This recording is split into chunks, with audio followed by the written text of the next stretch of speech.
Guys, it looks like the UFC is preparing something truly historic.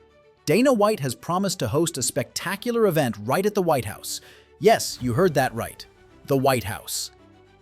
And this won't be just any event.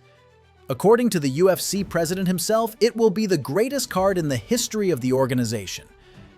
Dana White has already fueled the hype by saying that both Jon Jones and Conor McGregor are ready to fight at this very event.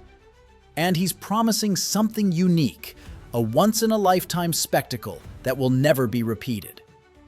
Just imagine it.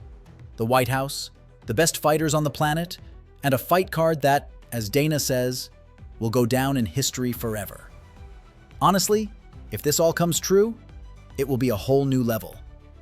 The UFC constantly surprises us, but fights inside the White House? That sounds insane, and possibly the greatest marketing move in MMA history. But here's the big question. Who else might appear on this card? Dana is clearly aiming for the biggest names. And let's remember, what was the most explosive event in UFC history? Of course, the card headlined by Khabib Nurmagomedov versus Conor McGregor.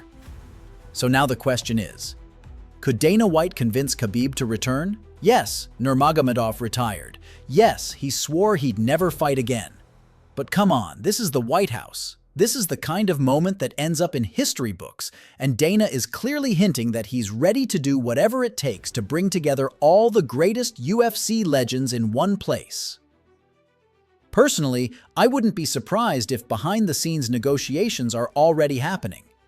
Could Khabib return for one last fight?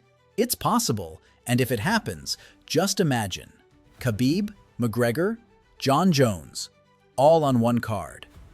That would be an absolute bombshell that would shake the entire MMA world.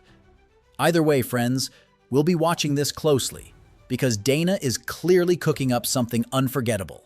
Subscribe to the channel, stay tuned, and as soon as new info drops, you'll hear it here first.